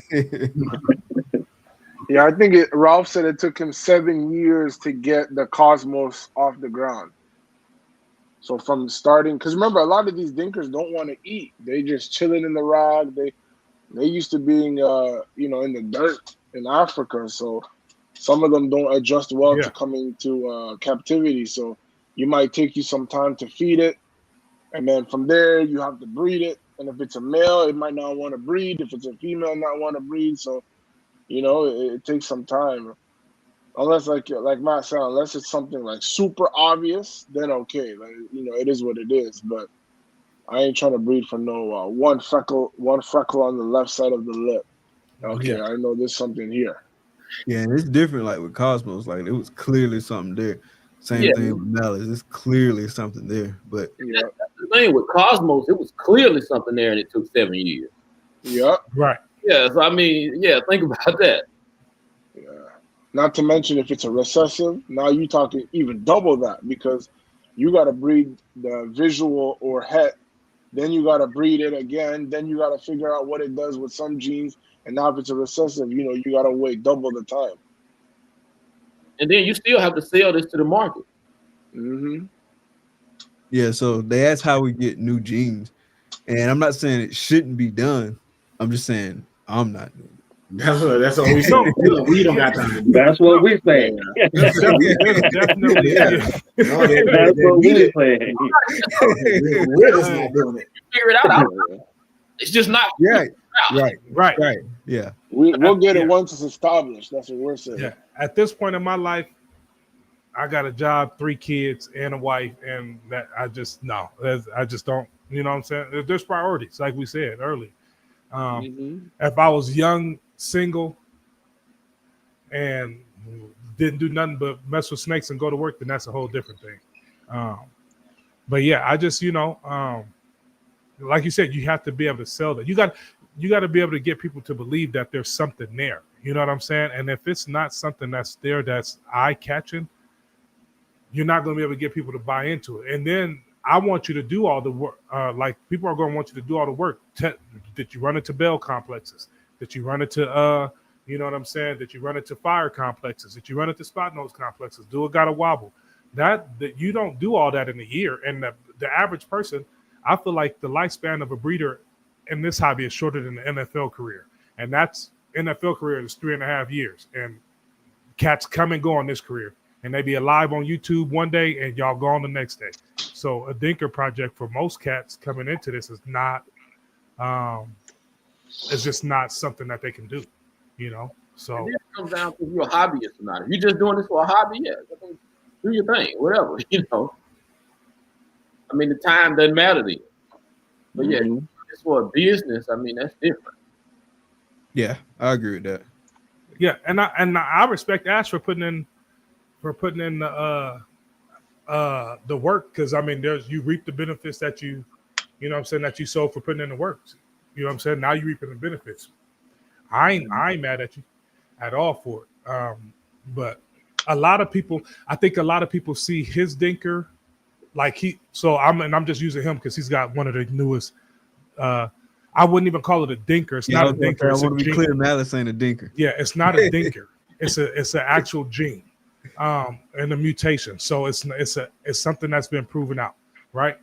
But how many people have gone and tried to, he's the one, you know what I'm saying? Like how many people have gone and tried to say, oh, I got this in my collection, and it turns out to be absolutely nothing. You know what I'm saying? I think that's the part that people don't see, because again, we live in a world of YouTube and Instagram and social media to where you only see the highlights of what people are doing. You only see the highlights and the applause and the congratulations, but you don't see the dude that failed working that same gene that you're trying to work right now is not going to is not out there broadcasting that gene didn't work, and now you're working that gene. You know what I'm saying? Or that thing you thought was a gene. You know what I'm saying? So we got to look at it like that too. We can't just say, okay, somebody did it, so you know what I'm saying, 100% we all gonna be able to do this. That's not how. If that was the case, hell, I'll have a LeBron gene. It'd be named after me. We all have our own genes if that was the case. You know what I'm saying? At first, I thought you said LeBron gene. Oh no, you know what? Yeah, there you go. There you go. That Real TikTok 2-3. LeBron Glazer. The real 2-3. You're really trying to put your collection in the DM, huh? Yeah. You know, and there is, and like what Matt was saying, there is genes out there that people work and they ain't doing nothing. So, you know, that's another thing too. Versus Ash, his Malice is putting in work in the combo. So, you know, that's another thing too. That sometimes these dinkers, they don't do nothing, so they don't really pick up. You know, they don't really go crazy. So that's another thing too. I think the most extreme new gene out there is definitely Carlos's gene. What is it called again? Mimic. So the Mimic? Mimic is probably the most extreme new gene out there, which is still brand new, but it's still a lot to be, I guess, discovered with it. We don't, you know, Carlos is super low key, so it's not like he's going on podcasts and talking about it. So we kind of still left in the dark with that gene, but that's a gene where it's, you know, it's super extreme. It goes from like a pink rainbow look, and then it changes into like almost like a DG monarch look. So it's crazy. I ain't never see a gene like that. It almost don't even make sense. Yeah, that transformation is crazy. Yeah. I think it was the Daytona before last when I saw him. Yep, yeah, he had it there, yep. And then Tinley, he had it at Tinley. I think it was 20. What are we in 25? I think it was 23 Tinley. October, He had it there. So it must have been the same year. You know, a couple months after Daytona. Yeah, and that it didn't make sense. But that's another gene. That's the type of dinker I would have to work with. It would have to be something like that. It's extremely obvious. I would have had to be like one that popped the banana out. Be like, hey guys, I think I'm on to something. Oh yeah. It's bright yellow. I think though. I think. But even Mimic, he said when he first produced it, he thought he hit a rainbow. So he said he was trying to breed it into the rainbow, and that's when he produced more. He's like, okay, this is kind of weird. So that's when, you know, but even at that, I think Carlos been working that gene, I want to say at least 10 years. Wow. So that's, you know, even with something that's so extreme, it still takes 10 plus years or, you know, 5+ years to work, unless you want to sell it quickly, but you might not get the maximum amount you're hoping to get. Yeah. Well, I think there's a difference though between like that gene and say like the Cosmos. Like I feel like there's genes that come out that are new that are revolutionary, like the Cosmos, but then there's genes like the Mimic for me. I mean, and this is me personally, I think it might have missed its high point of selling. Like I think during COVID, right when we all came out of COVID, and there was still a lot of money around there. Yeah. If I was him, I would have sold for whatever the highest bidder was trying to pay for that project, only because the change is so drastic, and it's like there's so many. Like I don't, as breeders, we like to know what it is, like have a feel for what it is we're going to be producing. You know what I'm saying? Like we like to like, okay, I'm gonna put this together. I know this gene does this kind of whacked out stuff, so putting this together should mix up and do this kind of stuff. That gene right there just takes all that out. You don't know what the heck is about to happen to that snake. You know what I'm saying? And so I don't know. I don't know if that's gonna. I mean, me personally, I don't know if I'll ever buy into that gene, unless it's, you know, just the base form and you sell it as the transformer morph that in 2 years you tell pet people it'll be a completely different color. You know, but I don't. Other than that, I don't know if I would put it into my combos. I don't know. That's just, you know, my take on it. I don't know. Gotcha. All right, fellas. Well, we pulling up on 2 hours, man. That time went by quick. Oh, Just looked at the clock and realized, whoa. It did. Yeah, I think that's gonna do it for tonight, man. It's always good having the panel, pulling the fam together, man. Always have a good time doing this. Appreciate everybody that's been tapped in with us all night long, man. Definitely appreciate the support, man. Make sure y'all tune in this Saturday too for Double Clutch, 8 p.m. Eastern Standard Time, man. We got something good for y'all, so definitely stay tuned for that. Guys, tell everybody where they can follow you, all that good stuff. You can follow me on Instagram, Ancestral Royal Pythons. I'm on Facebook, but I'm not on Facebook. He is not on Facebook, ladies and gentlemen. He is not Yeah, You're not there. Don't even go on Facebook, but definitely Instagram. When I say I'm not on Facebook a lot, but I go on there to like check our messages. Jason, not on Facebook. Not on Facebook. So I'm beating you out, Jason. I'm beating you out, bro. Yeah, Unc might post more on Facebook than you do. Way. And if Unc posts more than you ain't posting at all. No. Facebook and IG, Jason. See, they made me get Instagram a couple years ago, so we gotta stay on your ass. Wait. We're gonna get it, Jason. We're gonna pull our weight. I'm gonna do better. I promise. Trying, you see, this week I've been consistent almost. And you've been real consistent. I'm just doing that because next 2 weeks that grad season will be wide open. It'll be over with. I'm Matt. You can find me at Everything Ivy Reptiles on Instagram, Facebook, and that's it. On Morph Market. Yep, same for me. Handles on Instagram, Facebook, and Morph Market. Same here. Instagram, Facebook, Morph Market. What are more constrictors? Call me Unc, baby. Yes, sir. Well, that's going right, man. Again, man, thank you everybody for tapping in with us.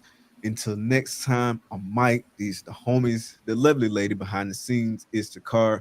Thank y'all for coming out. Be blessed. Peace. Peace. Peace. Man.